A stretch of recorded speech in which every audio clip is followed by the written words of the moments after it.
시편 130편 1절로 8절입니다. 요절은 4절입니다. 그러나 사요하심이 주께 있음은 주를 경외하게 하심이니이다. 말씀의 제목은 용서하심이 주께 있으니입니다. 우리 사회는 디지털 미디어와 소셜 네트워크의 발달로 사람들의 실수나 잘못이 빠르게 확산하고 있습니다. 그래서 용서보다는 비난과 정죄가 난무하지요. 그러나 사람은 비난과 정죄보다는 용서가 필요합니다. 어디에 용서가 있습니까? 첫째, 용서는 주님 안에 있습니다. 1절을 보십시오. 여호와여 내가 깊은 곳에서 주께 부르짖었나이다. 깊은 곳은 바다 깊은 곳인데 깊이를 알 수 없는 깊은 바다에 빠져 있는 상황입니다. 라틴어로는 절망의 절규라는 말을 써요. Die Profundes라고 부릅니다. 영적으로는 여호와에게서 멀리 떨어진 상태, 즉 죄로 인한 깊은 절망의 상태를 뜻합니다. 시인은 죄로 인한 깊은 절망에 떨어졌습니다. 하지만 그는 그 절망의 때에 여호와께 부르짖었습니다. 그는 자기의 삶과 죽음이 여호와께 달려 있음을 믿었습니다. 동시에 그는 주님께서 자기를 도와주실 줄 믿었습니다. 시인은 얼마나 간절하게 부르짖습니까? 2절입니다. 주여 내 소리를 들으시며 나의 부르짖는 소리에 귀를 기울이소서.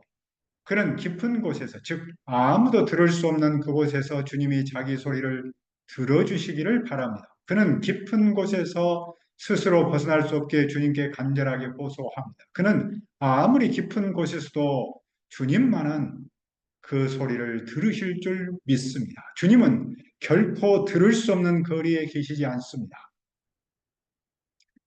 깊은 곳에서 부르짖는 시인의 모습은 오늘 우리 중 많은 사람에게 공감을 불러일으킵니다. 특히 많은 사람이 깊은 우울증, 불안, 슬픔, 그리고 죄책감 등을 겪고 있습니다. 믿음의 사람 또한 종종 감정적 고통과 영적 고통을 심하게 겪습니다. 이런 순간에 시편 기자의 부르짖음은 우리의 부르짖음으로 다가올 수 있습니다. 우리의 가장 깊은 절망감을 하나님 앞에 가져가도록 용기를 줍니다. 왜냐하면 그분은 우리의 부르짖음의 귀를 기울여 듣기 때문입니다. 그런데 이렇게 기도하는 시인은 자기를 어떤 존재로 인식합니까? 3절을 보십시오. 여호와여 주께서 죄악을 지켜 보실진대 주여 누가 서리이까?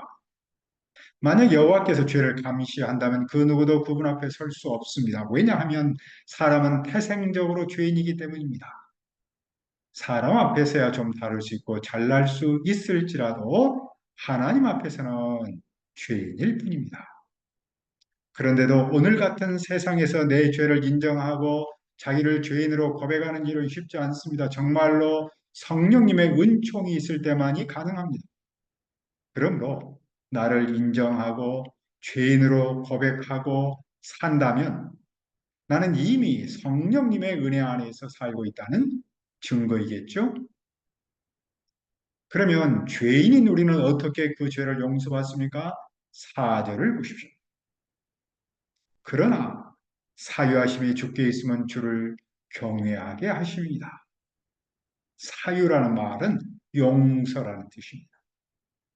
용서가 여호와 하나님께 있습니다. 용서는 하나님만이 하실 수 있습니다. 하나님은 우리의 죄를 위해 독생자 예수님을 보내셨습니다.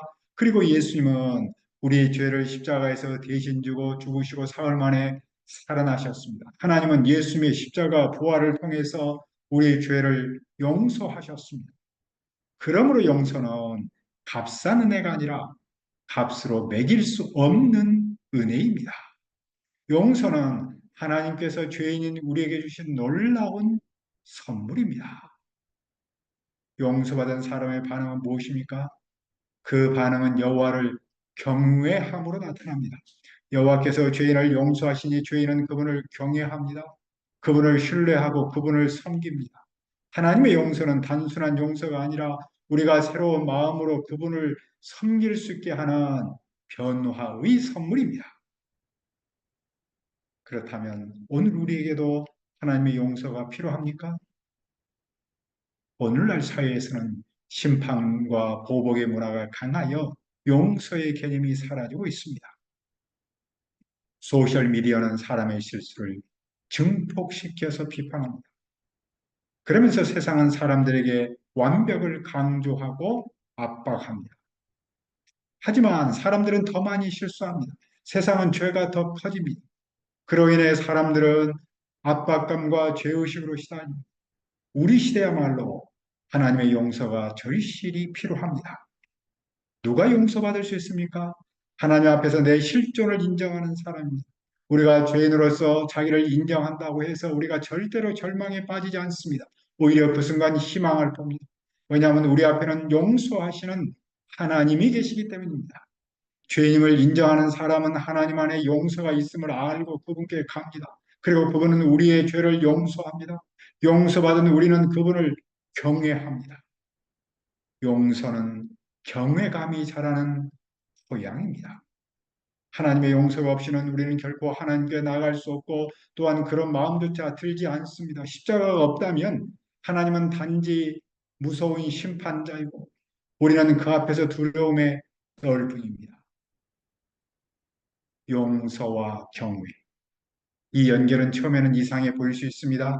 하지만 우리가 하나님의 용서를 경험할 때 우리는 그분의 거룩하심과 은혜를 절실히 깨닫습니다. 이러한 인식은 자연스럽게 경외심으로 이어집니다. 우리의 허물과 실수에도 하나님의 용서를 깨달으면 우리는 감사와 경외심으로 가득 찹니다. 그것은 우리가 하나님과 우리 자신을 보는 방식을 변화시키고 우리가 그분을 공경하는 방식으로 살도록 자극합니다. 그 점에서 용서는 절망과 희망, 슬픔과 기쁨, 그리고 죽음과 생명의 전환점입니다. 우리의 하나님 여호와는 용서하는 분입니다. 용서받은 우리는 그분을 경외합니다. 그러면 누가 우리를 죄에서 구원합니까? 둘째, 주님만이 구원합니다.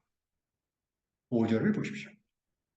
나건대 영혼은 여호와를 기다리며 나는 주의 말씀을 바라는데 시인은 여호와를 기다렸고 그 영혼이 기다렸습니다. 그는 두 번 반복하면서 간절함을 표현합니다. 그리고 그는 주님의 말씀을 바랐습니다. 주님의 말씀은 용서의 말씀입니다. 그는 주님 용서의 말씀을 바랐습니다. 그 기다림이 어느 정도 했습니까? 파수꾼이 아침을 기다림보다 그 영혼이 주님을 더 기다립니다. 보통 파수꾼은 서서 성문을 지켰습니다. 그런 그는 아침이 오기만을 기다렸습니다. 아침이 오면 안전하기 때문입니다. 그런데 그런 파수꾼이 아침을 기다리는 것보다 그 영혼이 여호와를 더 기다렸습니다. 그가 여호와를 기다림과 그분의 말씀을 기다림은 정말로 간절했습니다. 다른 한편으로는 확신에 차 있었습니다. 빠르게 변화하는 사이에서 사람들은 기다림을 종종 불편한 일로 여깁니다. 그러나 시인은 희망이 넘치는 기다림을 보여줍니다. 그의 기다림은 오늘 우리의 기다림입니다. 우리의 기다림은 막연한 기다림이 아닙니다. 수동적 기다림이 아닙니다. 우리는 그분의 신실함과 말씀의 신실함을 믿고 희망 안에서 기다립니다. 이제 시인은 그 기다림을 누구한테 전달합니까? 7절을 봅시다. 이스라엘아 여호와를 바랄지어다. 여호와께서는 인자하심과 풍성한 속량이 있음이라. 그는 자기의 기다림을 공동체에 전달합니다. 자기가 여호와를 기다렸듯이 공동체도 여호와를 기다리기를 바랍니다. 왜 그렇게 합니까? 왜냐하면 여호와께는 인자하심과 풍성한 속량이 있기 때문입니다. 여호와는 우리를 한결같이 사랑하고 완전하게 구원하는 분이기 때문입니다. 그러므로 누구든지 그분을 기다리면 한결같은 사랑과 완전한 구원을 체험합니다. 여호와는 이스라엘을 어떻게 합니까? 8절입니다. 그가 이스라엘을 그의 모든 죄악에서 속량하시는 동.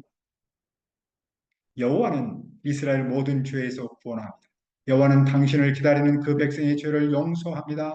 그러므로 우리의 죄가 아무리 깊어도 우리가 아무리 멀리 벗어났더라도 하나님의 한결같은 사랑은 우리를 완전히 구원합니다.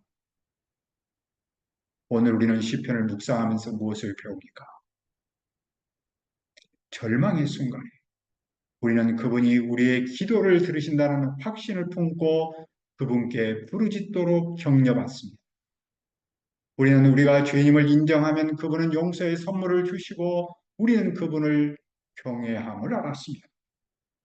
그리고 우리가 주님 용서의 말씀을 기다리면 구원하심을 배웠습니다. 우리가 이 말씀을 마음에 새기며 실제 삶에서 실천하기를 바랍니다. 그리고 우리가 이 말씀을 이웃과 나누어서 그들 또한 용서받고 경외하는 삶을 살도록 돕는 일에 쓰임받기를 기도합니다.